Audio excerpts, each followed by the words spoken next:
berbahagia orang yang suci hatinya, karena mereka melihat Tuhan, karena mereka akan melihat Tuhan. Tuhan itu memang bisa dilihat, tapi dengan aspek apa? Hati yang suci, bukan datang dalam rupa manusia. Yohanes 14 nomor 9. Telah sekian lama aku bersama-sama engkau Filipus, engkau tidak mengenal aku rupanya. Barang siapa telah melihat aku, ia telah melihat Bapa. Jadi maksudnya di sini adalah barang siapa yang ingin kemudian melihat Tuhan, ingin melihat dalam aspek pemahaman mengenal Tuhan, maka dengarkan para utusannya. Apa yang mereka dengar, apa yang mereka ucapkan tentang Tuhan, itulah yang kita tahu. Makanya Yesus di dalam Yohanes 17 nomor 3, hidup kekal itu adalah mereka mengenal engkau satu-satunya Tuhan yang benar. Mengenal. Bagaimana mungkin kemudian mengenal kalau tidak bisa melihat? Sedangkan engkau itu adalah sesuatu yang gaib. Berarti Tuhan itu tidak bisa datang dalam rupa aslinya, dalam rupa wujudnya, nggak bisa. Tuhan datang hanya dalam ajarannya, melalui malaikatnya, melalui tabir, perantaraan wahyu. Dan mereka lah para nabi itu yang menjelaskan. Makanya di dalam Yohanes 1 nomor 18, teman-teman, di sana Yesus dengan terang mengatakan bahwasanya tidak ada seorang pun yang pernah melihat Bapa, tetapi anak tunggal Bapa yang ada di pangkuan Bapa, dialah yang menjelaskannya. Jadi ini salah terjemahan. Yohanes 1 nomor 18 bukan menyatakan, tetapi di situ original teksnya adalah exegomai, artinya menjelaskan, mentafsirkan, menyatakan, menceritakan.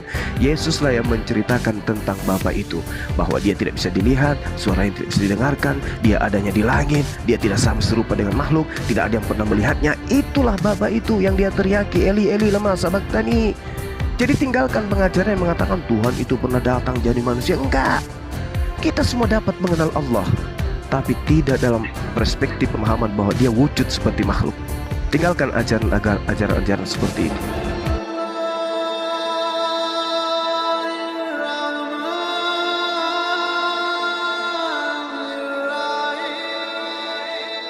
Kan ya, Angel, itu malaikat, convention. udah. Malaikat itu.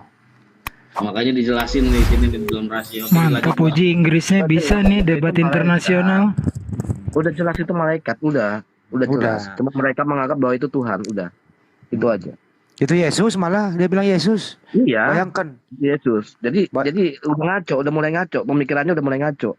Padahal di situ dia bicara tidak sesuai dengan konteks yang dibicarakan. Jadi ini turun, itu Tuhan. Ya kan? Itu Yesus. Pokoknya Yesus itu ya Yahweh. Ya cakwe apa segala macam, udah begitu-gitulah. Betul. Padahal intinya di sana kan adalah malaikat itu turun untuk memberitahu Sarah bahwa nanti kamu akan punya anak, kan di situ. Dan ketawa lah si Sarah, kan begitu kan? Iya, dijamu itu malaikat. Itu berani-beraninya si Sarah ketawa sama Tuhan, kan kayak gitu. Itu kan malaikat. Sarah diberi berita gembira, habis itu kan langsung ke Sodom Gomora. Untuk menghancurkan yang suka mensodomi orang. Iya, Sodom. Ya makanya ada kata sodomia dari situ kan. Iya. Habis itu disisakanlah Lot, kedua anaknya. Nah, anaknya. Keblinger itu untuk menyimpulkan apa membaca dari ayat itu keblinger. Wah itu Tuhan. Abraham datang kepada Tuhan datang kepada Abraham. Ya kan? Yesus itu datang. Akhirnya datang lagi. Jadi Yesus juga berantem sama Yakub. 4 kali. Kan begitu. Pinjam pisau cukur. Yesus pinjam pisau cukur. Yesus berantem sama Yakub. Apalagi? Itu kalian yang bilang. Kenapa Bang Kitar? Saya bilang itu kalian yang bilang, Bang. Loh bukan. Sekarang Anda menganggap bahwa Tuhan Yesus kan? Enggak, tadi Bang Andre, tadi teman Anda udah tanda tangan loh, tadi dia sendiri yang ngomong. Mereka sendiri udah ngomong loh tadi. Bukan tanda tangan malah, cuma stempelnya belum jadi. Kita mau ngulangin statementnya. Nggak setuju sama teman lu. Bukan saya yang ngomong, dia sendiri yang ngomong, dia yang tanda tangan. Saya nggak ada paksaan kok tadi. Dia baca dulu BAP-nya, setelah dia baca BAP-nya dengan sehat, dia tanda tangan kok. Nggak ada pemaksaan tadi dalam penyidikan, nggak ada. Tadi HWH itu adalah Yesus. Iya. Tadi kan ngomong begitu. Nggak ada. Banyak saksi kok tadi. Ada banyak Yesus itu. Ya Yesus yang datang. Yesus memang enak dibahas karena dia itu adalah memang Allah itu sendiri. Pak Victor, waktu saya tadi. Anda tadi mengatakan kan? Allah itu Victor, sendiri. sebentar Bang Andre. Waktu tadi saya isi BAP sama Pak Prengki, tidak ada loh yang dipaksa-paksa. Tidak ada yang intimidasi dia. Bahkan Anda dampingi kan sebagai pengacara. Nah, dibaca dulu baru tanda tangan kan tadi. Clear kan? Nah, Nah, habis ini kenapa kamu mengatakan kami yang mau berpendapat? Orang Prengki yang ngomong kok. Gitu loh. Malah dia sendiri yang mengatakan teh celup, bukan saya. iya betul. Hmm. Pinter kalian itu untuk memutarbalikkan ya. Saya itu nggak mau menista, bro. Saya hanya memakai argumentasi yang pintar barusan. berbulat-balik kan siapa nih bang? Aduh. Loh, tadi yang ngomong celup siapa? Pertama. Terus Anda mengatakan bahwa Allah Yesus itu Allah sendiri kan? Kalau begitu yang ada di perjanjian lama itu Yesus bukan? Ayo. Susah. Yang ada di perjanjian lama Yesus bukan? Kita mau jelaskan susah bang, tetap nggak bisa ketemu. Enggak. Saya mau nanya dulu yang di perjanjian lama itu Yesus atau bukan? Itu Allah Bapa. Loh, Itu saya dalam tanya. konteks perjanjian lama. Yesus itu Allah sendiri. Kan Anda mengatakan begitu tadi toh? Dasarnya gini Bang Andre, Yesus itu adalah Bapa itu sendiri. Iya, Dasarnya oke. di situ. Oke, Gitu Bapak loh. itu sendiri kan. Kalau begitu, jadi yang di perjanjian lama itu Yesus juga toh? Allah itu Yesus toh? Konsisten aja kalau Itu ngomong. perjanjian lama, mengerti perjanjian lama dengan baru nggak?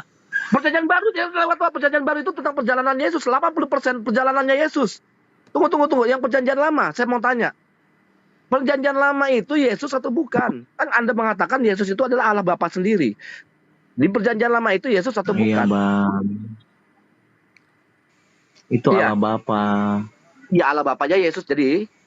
Udah tanya, Bapak itu Yesus juga nggak? Apa bukan? Yesus atau Bapak beda atau sama? Ya, nanti di perjanjian baru itu Itu Allah. Allah Bapa. Oh, Jadi di berarti bukan perjanjian Yesus. lama, Berarti bukan bukan. Yesus. Berarti bukan Yesus. Anda bantah teman Anda sendiri. Pembenaran aja kau. Saya Berarti- nggak bantah teman saya. Itu Ya, kalau- Allah Bapa. Ya, Bapak itu Yesus juga kan? Nanti di perjanjian baru Yesus Allah Bapa turun menjelma sebagai manusia Di mana dan ayatnya? diberikan Di mana nama ayatnya Yesus. Yesus Allah menjelma menjadi manusia? Di mana ayatnya? Perjanjian baru. Di mana ayatnya bahwa Allah menjelma menjadi manusia?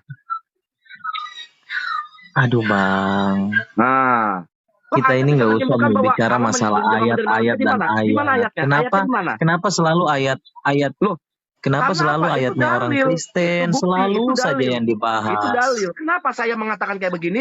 Ya kan? Karena Anda menganggap Yesus Ya Tuhan. itu kepercayaan Yesus itu kita nabi saya. bang. Itu kepercayaan kita bang. Ya, jangan dong. Ini juga Yesus juga apa namanya nabi kita juga. Jadi saya membela Kepercayaan bahwa Yesus bukan kita. Tuhan. Gitu loh. Ya terserah abang kalian percaya atau enggak apa-apa. Yang penting kami Ada sebagai baik orang cari bukti Kristen bahwa Anda bahwa mengatakan Yesus itu adalah Allah itu Tuhan. menjelma menjadi manusia. Di mana ayatnya? Kenapa Anda mengatakan seperti itu? Kenapa Anda berpikiran seperti Ya. itu? Karena Hmm? telah lahir Mm-mm. di dunia. Siapa itu? Ya Siapa yang Tuhan. lahir? Tuhan. Jadi Tuhan lahir. Jadi Tuhan lahir. Hah? Jadi yang apa sang pencipta dilahirkan oleh yang dicipta begitu? Bagaimana bang? Sang pencipta, Tuhan itu kan sang pencipta, dilahirkan oleh yang dicipta begitu. Tetapi dia lahir ini bukan antara ada hubungan suami istri bang. Harus bisa Saya dibedakan. tahu, tapi ini berihal masalah kelahiran. Anda mengatakan Tuhan itu Iya, lahir. Tuhan. Oke. Sang pencipta dilahirkan Jadi begini, oleh yang Bang. dicipta. Maria Sabar, dicipta nggak sama sabar. Tuhan? Maria dicipta sama Tuhan. Sabar, dengar dulu bang. Jadi kita boleh lihat dari semua keturunan. Maksudnya Yesus ini diciptakan melalui apa? Mulai ada hubungan antara laki-laki dan perempuan atau tidak? Saya tidak tanya tentang hubungan. Saya tanya, Yesus itu Tuhan atau bukan? Justru itu Tuhan supaya itu kalian lahir. bisa terbuka Yes, pikirannya. Tuhan itu lahir. Kau mengatakan Tuhan itu lahir. Ya, sekarang begini, Adam sama Hawa tidak menggunakan hubungan. Tidak ada hubungan. Tidak pakai hubungan apa namanya mak bedundu Iya. itu tidak. Gila, apa dia nggak Tuhan? Iya benar.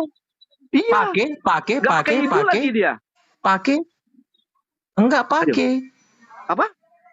Dia nggak Oke. keluar dari Adam vaginanya perempuan, loh, dengar, Adam itu. dengar, dengar dulu. Hah? Yo, dengar dulu, Bang, dengar dulu. Dengar Ya, dulu. ini Tuhan ya. Jadi Adam diciptakan langsung dari Allah sendiri. Hmm? Sedangkan Hawa diambil dari rusuknya laki-laki, berarti Hawa ada melalui laki-laki. Pada saat Yesus ada, hanya dipakai perempuan, tidak dipakai laki-laki. Pada saat zaman kita sebagai manusia ini, dipakai laki-laki, dipakai perempuan juga. Jadi apa yang mustahil bagi Allah? Oke, kalau begitu, saya balikin tanya, ya. Tuhan, Anda menganggap bahwa Tuhan itu dilahirkan kan tadi? Oke. Apa Tuhan Anda? Maksudnya? Tuhan Anda tadi mengatakan Tuhan itu dilahirkan, betul ya? Melalui vagina, Maksudnya melalui Tuhan dilahirkan. kelamin. Loh, Yesus kan lahir melalui kelaminnya Maria. Bentar. Iya. Datanya ada bro, Lukas 2 nomor 11.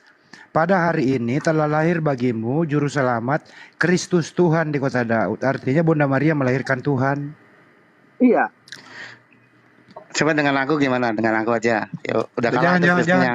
Jangan, Bang Juma mau bicara. Saya dulu boleh sebentar. Bang Handi. Boleh Saya Bang Juma boleh. lagi. Silakan Bang Juma. Iya, jadi tak kasih pengertian supaya paham gitu ya.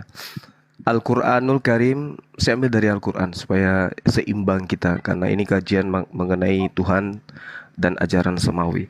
Al-Quran menerangkan Bismillahirrahmanirrahim, wa ma kana li basyarin ayyukallimahullahu illa wahya aw min wara hijaban aw yursila rasulan. Jadi ada 3 aspek di sana.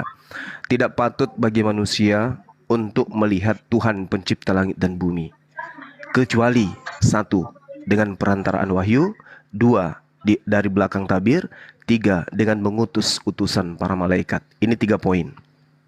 Yang pertama, di dalam Kejadian 18 nomor 1 yang teman-teman gunakan untuk kemudian mengatakan bahwa yang datang kepada Abraham itu adalah Tuhan. Kekeliruannya adalah di dalam Kejadian 18:1, di situ menampakkan diri di dalam bahasa Ibrani ra'ah. Ra'ah itu sama dengan menyatakan.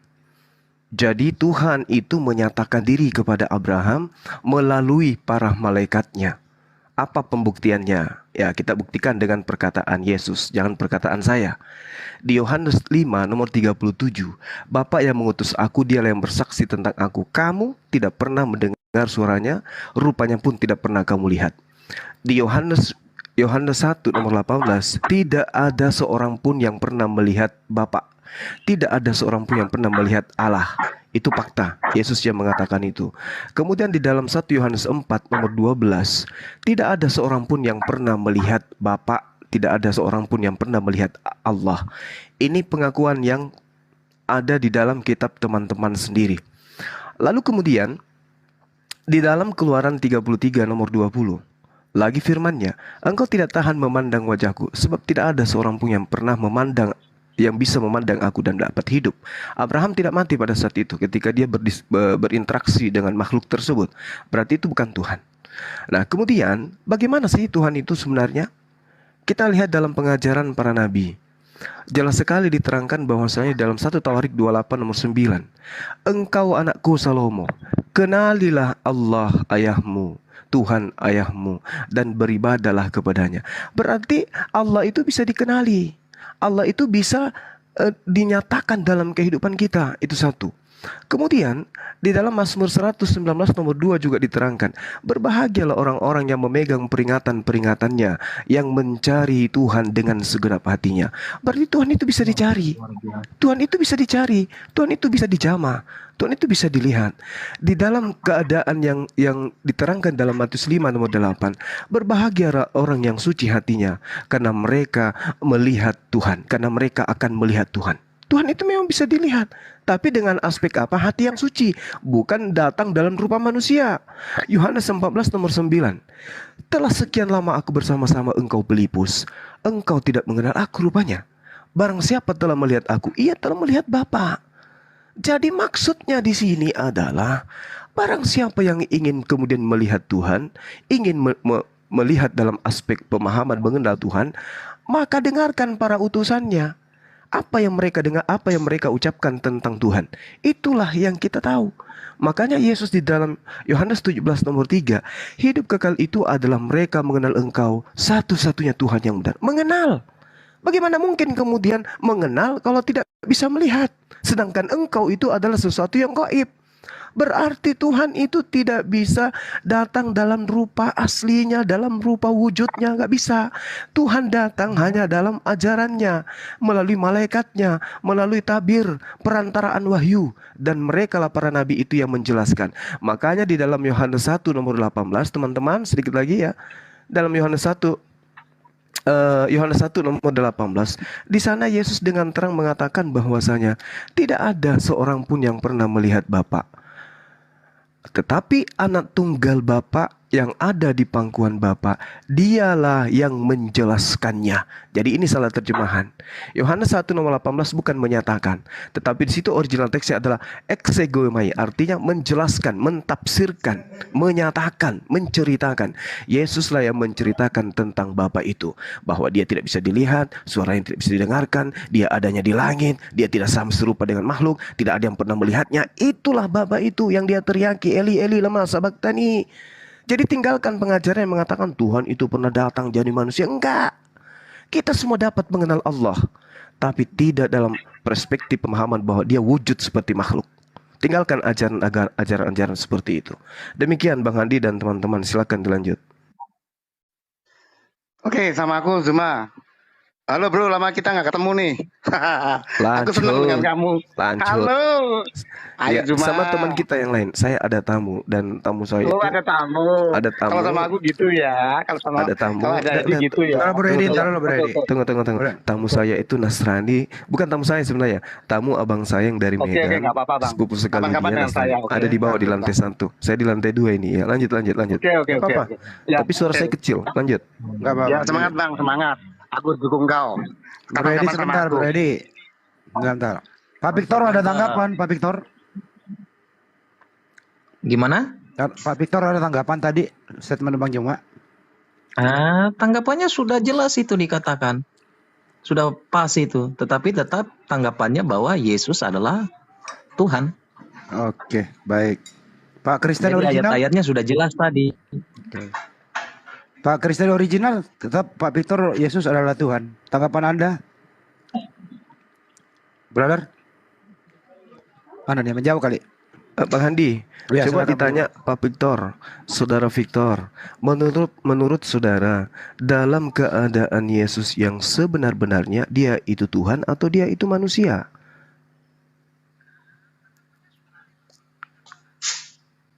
Gimana Dalam- Bang? Dalam keadaan yang sebenarnya, yang sebenar-benarnya, Yesus itu Ya. Tuhan atau Yesus itu manusia? Ya. Silakan. Dia turun di dalam dunia sebagai manusia. Dalam keadaan yang Sebagai manusia. sebenar-benarnya. 100 sabar. Iya, sabar Bang. Iya. Dia turun ke dalam dunia ini 100% sebagai manusia. Oke, sebagai manusia. Hmm. Terus Terus? di manakah bahwa kenapa orang Kristen menganggap dia sebagai Allah, sebagai dia itu sebagai Tuhan?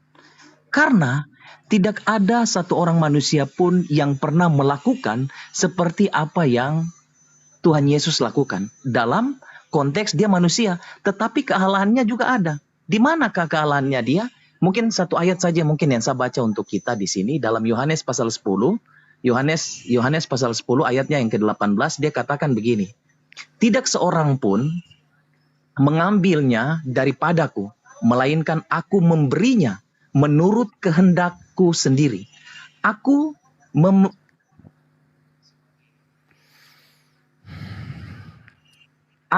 berkuasa memberikannya dan berkuasa mengambilnya kembali.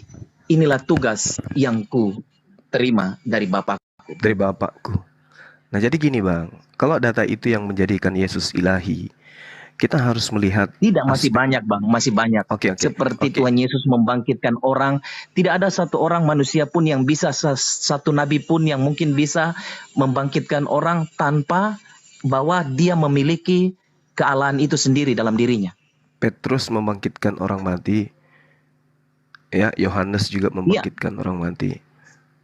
Bahkan kalau di Islam bang, seekor sapi, paha sapi bisa membangkitkan orang mati. Oke ya. Jadi Gimana, Bang? gini. Yesus tentang yang pertama tadi.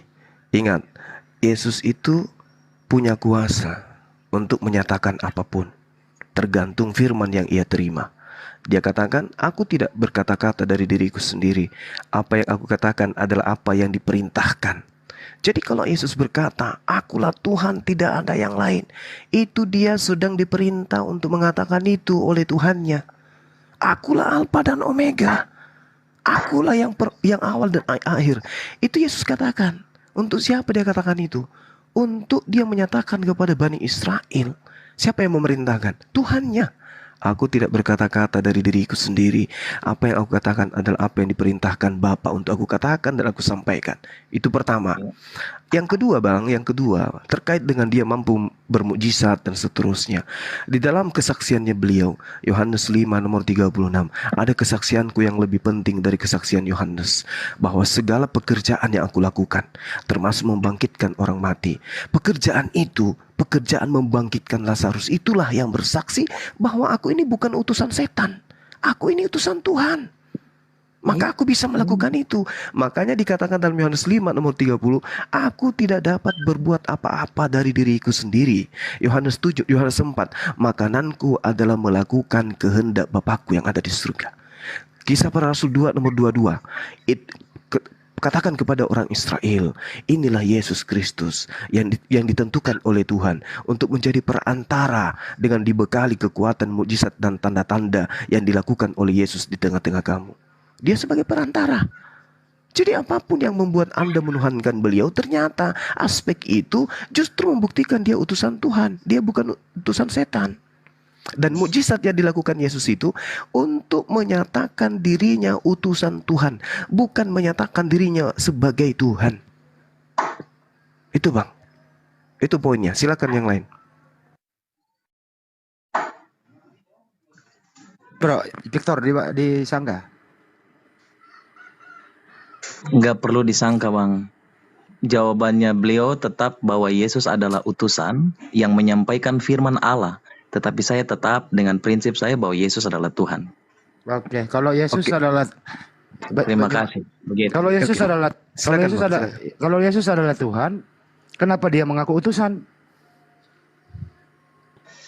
Itu kita sebagai manusia tidak tahu apa yang segala sesuatu yang Allah lakukan dalam dunia ini, kita sebagai manusia tidak akan bisa sampai ke sana untuk memikirnya. Biarlah itu Allah yang melakukannya melalui Yesus, Tuhan kita Yesus Kristus. Ya, silakan kita menerjemahkannya secara kepercayaan kita masing-masing. Tidak bisa kita memaksakan bahwa dia itu adalah utusan. Oke, itu menurut pandangan saudara-saudara saya di saat ini, ya itu pandangan saudara-saudara, tetapi pandangan saya tetap bahwa Yesus adalah Tuhan dan juru selamat itu sendiri. Oke, baik. Bang Hadi sedikit lagi, Bang Hadi. Silakan, Mak. Selesaikan, Mak. Selesaikan. Oke, gini saudaraku, gini. Andai saja logika akal pikiran manusia, khususnya umat Islam itu tidak dipakai, maka besar kemungkinan umat Islam itu juga akan jatuh pada posisi Anda. Karena Yesus itu memang luar biasa dia. Sangat luar biasa. Ya, tetapi yang kita harus tahu, di semua utusan Tuhan, Yeremia, Daniel, Yosua bin Nun, Musa, Daud, Salomo, tidak pernah mengatakan satu kalimat yang sangat rendah. Layaknya Yesus mengatakan dirinya yang serendah-rendahnya. Aku tidak dapat berbuat apa-apa dari diriku sendiri. Coba tunjukkan saya utusan Tuhan yang pernah mengatakan itu selain Yesus. Hanya Yesus. Pada level yang paling rendah dia mengatakan itu. Itu satu. Kedua, tidak ada utusan Tuhan yang terkutuk dan mati di atas tiang salib. Hanya Yesus. Itu aspek terbaliknya. Kemudian aspek sebelahnya, ketika Anda mengatakan dia itu adalah Tuhan, pengakuan dia itu di dalam kitab saudara, dia mengatakan dia utusan. Poin pertama, Yohanes 17:3, hidup kekal itu, Islam, Kristen, atau apapun agamanya, yang dikejar itu adalah hidup kekal. Hidup kekal itu adalah duduk cantik di jannah, di surga. Itu hidup kekal. Bagaimana cara memperoleh hidup yang kekal menurut Yesus? Baca Yohanes 17 nomor 3. Hidup kekal itu adalah mereka mengenal Yesus Kristus yang engkau utus. Yesus dikenal sebagai apa? Untuk memperoleh hidup yang kekal. Sebagai utusan. Itu satu. Kedua, di dalam 1 Yohanes 3 nomor 2. Sebab kita akan sama seperti Yesus. Oleh karena kita akan melihat dia dalam keadaannya yang sebenarnya. Sekarang saya tanya kepada saudara saya ini. Anda mengakui Yesus datang sebagai manusia? Yes. Kemudian nanti di surga baru dia menjadi Tuhan. Silakan. Sekarang keadaan Yesus yang sebenar-benarnya itu apa? Bukan pada saat dia jadi manusia. Bukan juga pada saat dia di surga. Keadaan yang sebenar-benarnya. Entah itu di surga, entah itu dimanapun. Yang kutanya, keadaan Yesus yang sebenar-benarnya. Dia itu Tuhan tanpa sandiwara, tanpa nyamar-nyamar, tanpa mengosongkan diri, tanpa inkarnasi. Atau dia itu adalah Tuhan? Coba jawab saya. Keadaan Yesus yang sesungguh-sungguhnya itu apa? Manusiakah? Atau benar-benar dia itu pencipta langit dan bumi? Coba Anda terangkan ke saya. Silakan.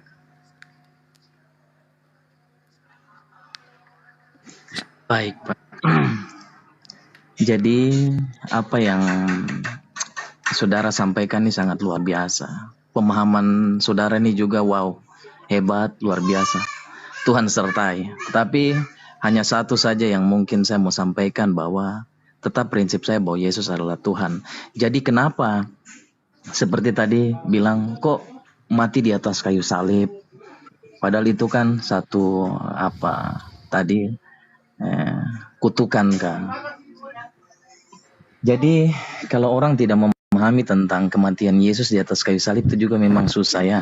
Kita mau sampaikan juga. Kita sebagai orang-orang Kristen mempercayai bahwa pengorbanannya ya itu untuk supaya kita sebagai manusia ini jangan ada ya. Maksudnya kita harus mempercayai Tuhan yang benar lah. Terus mengenai tentang siapa itu Yesus ya. Kalau menurut saya seperti penjelasan saudara ini ya sudah menuju bahwa Yesus itu adalah Tuhan. Dan penjelasannya saudara ini sangat luar biasa menurut saya. Oke, Bung. Gini, Bung. Kita singkat-singkat aja, Bung. Gini. Ada hal yang harus didudukkan pada perkara yang sesungguhnya. Yesus disalib. Apa yang melatar belakangi? Karena dia mau menebus dosa? No. Itu konsep yang muncul belakangan. Yang melatar belakangi penyaliban ini apa? Itu dulu. Kok tumben suara Bang Cuma lembut, biasanya lantang? Ada tamu saya. Ada tamu, lanjut. Oke. Oh, kalau ada tamu Jadi, lembut, oke. Stop. Jadi Lanjut. yang harus Dia makhluk dua warna. Cuma ini dua warna. enggak, Jadi Bades, stop dulu, jangan saudaraku, dipancing yang banyak-banyak. dibawa itu bukan kristologi, bukan pendebat. Beliau saudara saya, Kristen murni, bukan apologet. Kalau sesama apologet pasti gue banting-banting dari tadi. Jadi gini, kita harus memahami nih sejarah daripada kedatangan Yesus kepada Bani Israel. Itu dulu poinnya. Kedatangannya untuk apa? Itu dulu. Tolong disadari ini. Kenapa Yesus itu diobok-obok? Kenapa berapa kali dia dilakukan pencobaan untuk pembunuhan? Baca Lukas 4 Bung, 1 perikop. Kenapa Yesus itu ingin dibunuh? Apakah karena dia itu datang untuk menjadi Tuhan mati di atas tiang salib? Tidak. Begitupun di Al-Quran. Final kami di Al-Quran. Al-Quran beliau ingin dibunuh, disalibkan. Setelah ingin disalibkan, Allah mengangkat ke langit. Habis cerita, finish sampai di situ. Waktu berjalan, teng. Muncul ahli Torah, muncul orang Farisi, menjual kejadian itu kepada Romawi dan Yunani dan menjadikan Yesus sebagai Tuhan. Padahal tidak ada hubungannya antara penyaliban dengan penebusan dosa. Nggak ada. Penebusan dosa itu muncul belakangan. Nggak ada dosa waris sebelum itu. Yesus tidak pernah mengajarkan dosa waris. Dan selama 3 tahun, dia tidak pernah mengajarkan kalau dirinya sebagai penebus dosa. Adapun data-data yang Anda baca, boleh Anda lihat itu dituliskan oleh siapa dan diperuntukkan untuk siapa. Itu yang pertama. Yang kedua, saya bertanya, ini ending dari semuanya. Antara kebenaran absolut dan kebenaran semu, endingnya itu ada di sini. Yesus itu sebenarnya dalam keadaan yang sebenarnya itu siapa? Apakah dia Tuhan? Keadaan yang sesungguhnya, apakah dia Tuhan? Kalau dia keadaan yang sebenarnya dia adalah Tuhan, mana dalil pendukungnya? Saya bantu nih. Di dalam 1 Yohanes 3 nomor 2. Saudara-saudaraku yang kekasih, sekarang kita ini adalah anak-anak Tuhan. Tetapi belum nyata seperti apa nasib kita nanti. Akan tetapi kita tahu bahwa apabila Yesus menyatakan dirinya, nih dengarkan, akan tetapi kita tahu apabila Yesus datang menyatakan dirinya, kita akan menjadi sama seperti dia. 3 kalimat ini tolong dicermati. Yang pertama, akan tetapi apabila Yesus datang menyatakan dirinya, kalimat pertama, kita akan menjadi sama seperti dia. Kalimat 2. Kalimat ketiga, sebab kita akan melihat Yesus dalam keadaan yang sebenarnya. Coba direnungkan. Yesus akan datang dalam keadaan yang sebenar-benarnya, dan kemudian kita akan sama seperti keadaan Yesus yang sebenar-benarnya itu. Kalau Yesus dalam keadaan yang sebenarnya itu ternyata Tuhan, maka kita akan sama seperti dia. Ternyata kita juga ini adalah Tuhan.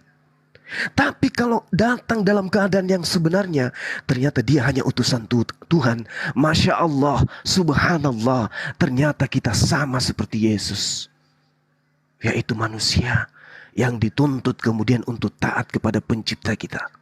Sekarang renungkan saudaraku, apakah Anda Tuhan? Kalau Anda Tuhan, maka wajar Yesus Tuhan. Tapi kalau dalam keadaan Yesus yang sebenarnya itu adalah Tuhan, baru Anda Tuhan.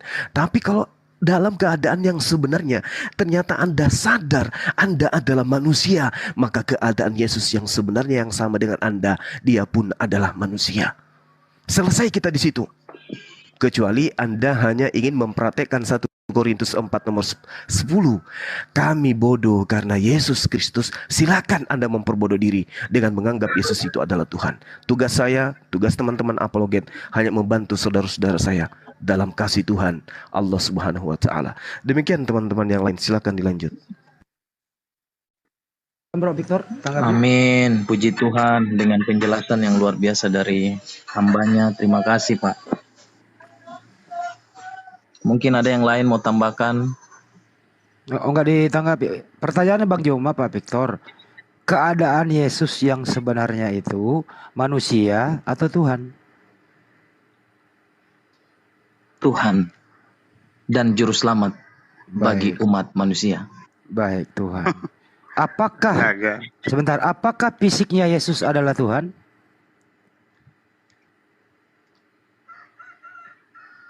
Pak Victor, Yesus punya fisik sama seperti kita, dia laki-laki disunat. Apakah itu Tuhan? Kan tadi sudah dibilang, dia kan menjelma sebagai manusia, Bang. Jadi dia sebagai manusia 100% sebagai manusia, ya dia menjalani kehidupan manusia. Dia lapar, ya dia makan, minum, ya dia minum. Apa sih susahnya Allah menjelma sebagai manusia? Tidak ada susahnya. Berarti dia mau ikut menderita seperti manusia, mengalami bagaimana penderitaan manusia. Supaya apa? Kita sebagai manusia ini jangan ada kesombongan dalam kehidupan kita. Bagaimana kita mengasihi satu dengan yang lain. Jangan orang yang terlalu menganggap diri rohani, terus mereka sudah tidak mau bergaul dengan orang-orang yang mungkin berdosa. Sedangkan orang-orang berdosa ini harus diselamatkan. Justru itu makanya Yesus hadir dalam dunia ini. Dia bukan ada dengan orang-orang ahli-ahli Taurat yang mengerti tentang kitab suci dari enggak, saya jelaskan dulu Bang. Saya jelaskan dulu. Tetapi Yesus hadir kepada orang-orang yang susah, orang-orang miskin. Supaya apa? Allah itu melihat semua manusia itu sama. Tidak ada yang tinggi, tidak ada yang rendah, tidak. Karena semua manusia adalah ciptaan dari Allah itu sendiri. Jadi Tuhan Yesus hadir supaya mengangkat ini, supaya jangan rohani-rohani ahli-ahli Taurat ini yang mengerti tentang kitab suci ini, mereka membiarkan orang-orang ini, orang-orang berdosa ini, orang-orang sakit ini. Oke Bang, singkat loh tadi. Ini gini ya Bang ya. Waktu Yesus menderita, waktu Yesus istirahat, waktu Yesus makan, waktu Yesus tidur itu, apakah dia Tuhan atau dia manusia? Silakan. Kan sudah dibilang tadi, Bang. Dia 100% manusia. Ya dijawab saja, Bang, Tetapi manusia atau dia- Tuhan yang istirahat?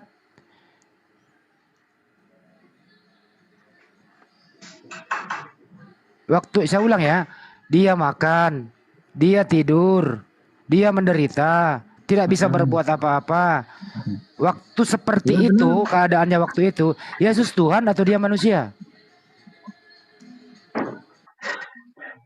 Dia adalah manusia dan dia juga Tuhan. Oke. Apakah waktu Yesus menderita, waktu Yesus capek, istirahat, tidak bisa berbuat apa-apa, apakah ada ketuhanan ikut serta dalam keadaan seperti itu? Ya, itu hanya Allah sendiri yang tahu. Tetapi kita lihat konteks pada saat itu dia sebagai manusia, ya dia rasa capek, dia beristirahat, dia minum, dia lapar, ya dia sebagai manusia. Artinya Yesus adalah manusia. Apa yang susah maksudnya? Artinya Yesus adalah manusia. Apa? Iya, yang Allah Nah, menjelma sebagai manusia. Iya, artinya dia adalah manusia. Iya, Iya, manusia Iya. dari Yang Allah itu sebenarnya sendiri. Bang Handi. iya, keadaan sebenarnya dia adalah manusia. Karena keadaan manusia itu wajar kalau dia tidur. Karena nggak mungkin dia begadang 33 tahun setengah. Tidur dia, Iya, benar. manusia dia. Benar. Wajar dia makan Karena dia karena turun dia sebagai merasakan manusia. lapar. Artinya Iya, keadaan karena sebenarnya orang-orang yang menganggap diri. artinya adalah keadaan sebenarnya Yesus adalah manusia. Manusia? Ya, 100% manusia. Iya, udah selesai. Gini, jangan Ya, ambigu Bang Iya. Bang Ya, Victor. tetapi dialah Begini, Allah itu sendiri. Saudara Victor, terlepas daripada sandiwara dunia yang Yesus lakukan, ternyata dia adalah Tuhan, ternyata dia adalah Tuhan yang kena menjelma manusia. Saya ingin tahu kesimpulan terakhir, Yesus itu sebenarnya siapa? Manusia atau Tuhan? Abang, tetap jawaban saya. Dia Tuhan. adalah Tuhan dan manusia. Berarti kita juga Tuhan. Bukan, kita bukan Tuhan, Bang. Dia menjelma sebagai manusia. Jadi, Bang, dengarkan. apakah Tuhan tidak bisa menjelma sebagai manusia? Dalam kalau jelmaan berarti bukan keadaan yang sesungguhnya, betul? Betul? Ya Benar betul nggak? dong. Ya betul dong. Nah, sekarang keadaan yang sebenarnya dia itu Suaranya siapa? putus-putus, Bang. Suara putus-putus, Bang. Enggak, jelas. Keadaan Yesus yang sebenarnya itu siapa? Terlepas dia jelma manusia, jelma jadi api, jelma jadi pohon, jelma jadi tiang awan, terserah dia. Tapi yang saya tanyain, keadaan dia yang sebenar-benarnya itu apa sih? Tuhan apa manusia? Manusia, Dok. Ya, manusia. Nah, manusia Nah, iya. berarti dia bukan Tuhan. Tidak, dia Tuhan. Lah, berarti Gimana? keadaan yang sebenarnya siapa ini? Keadaan yang sebenarnya Yesus itu apa, Bang? Keadaan sebenarnya Yesus itu siapa? Enggak. Tetap kalian mau giring sampai gimana? Dia 100% manusia, tetapi Saudaraku. dia adalah Tuhan Allah itu sendiri. Saudara Sudah. Victor, Lo kita turun aja, Victor. sabar Bang Edi. Ini data yang berbicara. Kita Gimana akan kok sama. paksa aku turun, Bang. Kita kan belajar sama-sama, Iya, Bang. betul. Santai aja lah. Betul, santai. Ini kita lihat, apabila Yesus menyatakan dirinya, apabila Yesus yang menyatakan, bukan Anda yang menyatakan, bukan kita, dirinya yang menyatakan. Dirinya yang menyatakan dirinya, keadaan yang sebenar-benarnya itu apa? Dan keadaan yang sebenar-benarnya itulah kita sama seperti dia. Nah sekarang ayo mari kita gunakan logika ini. Yesus itu dalam keadaan yang sebenarnya itu manusia atau Tuhan. Karena ini yang menjadi aspek kebenarannya. Kalau Yesus itu ternyata keadaan yang sebenarnya pada saat dia menyatakan diri adalah Tuhan, berarti kita juga ini adalah Tuhan, Bang. Apa seperti itu? Benar kita ini adalah Tuhan? Atau ketika Yesus menyatakan dirinya, kita melihat dia dalam keadaan yang sebenarnya, ternyata beliau adalah Tuhan. Ternyata beliau adalah manusia. Terus aspek mana yang kemudian bisa membuat Anda masuk ke neraka ketika Anda mengimani Yesus itu hanya manusia? Tunjuk dalilnya. Barang siapa yang tidak mengimani aku Tuhan, maka dia masuk neraka. Atau barang siapa yang mengimani aku hanya manusia, dia masuk neraka. Mana aspek itu? Sedangkan Anda diperhadapkan dengan keadaan barang siapa yang memanggil loh, aku Tuhan. Bukan menuhankan, hanya memanggil, aku Tuhan. Maka enyahlah daripadaku engkau semua pembuat kejahatan. Sekedar memanggil, tidak menganggapnya Tuhan. Sekedar memanggil Tuhan pun dianggap sebagai pembuat kejahatan. Saudara, saya mau kemana? Anda mau kemana? Hanya karena cinta buta gitu. Cinta buta. Sementara aspek kehidupan yang diajarkan oleh Yesus, hidup kekal. Hidup kekal itu tertuang dalam resep, 2 resepnya. Yang pertama, mengenal Tuhan yang mengutus dia, satu-satunya Tuhan yang benar. Aspek kedua, resep kedua, mengenal dirinya sebagai utusan Tuhan. Kenapa Anda tidak mau masuk ke dalam lingkaran itu? Cukup mengenal dia sebagai utusan aja. Kenapa harus memaksakan diri? Dia adalah Tuhan. Karena hanya cinta buta. Tolong direnungkan saudaraku. Direnungkan baik-baik. Umat Islam itu satu-satunya kaum di atas muka bumi ini yang mengimani beliau adalah 100% Nabi Allah, Rasul Allah, utusan Allah yang suci. Itu yang pertama. Yang kedua, ini mungkin yang terakhir dari saya. Saudaraku, ketika saudara mengatakan dengan mulut saudara, Yesus itu 100% manusia, apa tidak ada sedikit pun rasa malu di dalam diri Anda? Sedikit pun. Menuhankan manusia yang 100% menjadi Tuhan, orang yang 100% manusia. Dengan lisan Anda mengatakan dia adalah 100% manusia. Tapi dengan konsep iman Anda juga mengatakan dia juga 100% Tuhan. Apa Anda nggak malu menuhankan 100% manusia dan menganggapnya 100% Tuhan? Coba saya bantu untuk memahami ini. Ketika Yesus 100% manusia, dengan mulutnya sendiri, di dalam Yohanes 5 nomor 30 apa yang dikatakan? Aku tidak dapat berbuat apa-apa dari diriku sendiri. Wahai Yesus, kau yang tidak dapat berbuat apa-apa dari dirimu sendiri, bagaimana caranya dirimu yang tidak mampu berbuat apa-apa ini kembali menjadi Tuhan 100%? Sedangkan membuat dirimu menjadi ayam, membuat dirimu menjadi kucing, membuat dirimu menjadi pohon, kamu tidak sanggup. Apalagi membuat dirimu menjadi Tuhan pencipta langit dan bumi yang maha kuasa, maha dahsyat, maha segala-galanya. Sedangkan kamu tidak dapat berbuat apa-apa dari dirimu sendiri. Bagaimana caranya kau bisa membuat dirimu kembali menjadi Tuhan, sang maha kuasa dan sang maha perkasa? Kayak mana caranya? Sementara musim buah ara aja kamu tidak tahu, melawan rasa ngantukmu aja kamu tidak bisa, menahan laparmu aja kamu tak sanggup. Lalu bagaimana caranya dirimu yang tidak sanggup membuat apa-apa mampu membuat dirimu menjadi Tuhan kemudian? Tak akan pernah bisa kan Yesus? Yes, kecuali ada yang melantik aku. Maka apa yang terjadi kemudian saudaraku? Yohanes Roma nomor 14 nomor 9. Yesus yang kau bunuh itu telah dibangkitkan oleh Tuhan untuk menjadi Allah. Jadi Yesus itu menjadi Tuhan karena pernah menjadi mantan mayat. Dia menjadi Tuhan karena pernah dibunuh. Siapa yang membuatnya menjadi Tuhan? Orang Farisi. Maka Yesus mengatakan, waspadalah kepada ragi orang Farisi. Paulus di dalam ajarannya, Kisah Para Rasul 23 nomor 6. Akulah orang Farisi, anak dari orang Farisi. Yesus mengatakan, waspada kepada orang Farisi. Jadi Yesus yang tidak dapat berbuat apa-apa dari dirinya sendiri, dengan mulutnya dia mengatakan, aku tidak dapat berbuat apa-apa dari diriku sendiri. Aku 100% manusia. Lalu bagaimana caranya dirimu yang tidak mampu berbuat apa-apa ini membuat dirimu menjadi 100% Tuhan? Kayak mana caranya? Coba. Bagaimana caranya manusia yang 100% manusia bisa membuat diri menjadi 100% Tuhan?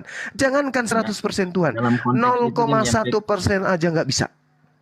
Silakan saudara, silakan. Iya, dalam konteks itu kan dia berbicara tentang ya dia sebagai manusia, tetapi dalam konteks yang lain ya dia membangkitkan orang, dia melakukan segala sesuatu mujizat-mujizat. Ya, siapa yang bisa melakukan itu kalau bukan Tuhan? Nah, Tuhan yang melakukan itu siapa? Yesus atau Bapa yang di surga? Astagfirullahaladzim. Astagfirullahaladzim, ya Allah ya Karim. Aku tidak dapat berbuat apa-apa dari diriku sendiri. Yohanes 5 nomor 36. Ada kesaksianku yang lebih penting dari kesaksian seorang Victor. Victor di tengah-tengah apologet Muslim bersaksi Yesus itu adalah Tuhan. Tapi kesaksianku lebih penting. Bahwa Victor yang menganggapku Tuhan karena aku mampu membangkitkan Lazarus. Badai menjadi tenang, air menjadi anggur, buta menjadi melek, lumpuh menjadi berjalan. Itu yang membuat Victor menuhankan aku. Sebenarnya aspek itu semualah yang membuktikan kepada Bani Israel, aku bukan anak zina, aku bukan anak haram, aku bukan anaknya pantera, ibuku bukan pesina. Bukti dari mujizat-mujizat yang aku lakukan adalah bukti tuduhan kalian itu salah. Aku ini Nabiullah, aku ini Rasulullah yang dibekali mujizat, kekuatan dan tanda-tanda kenabian.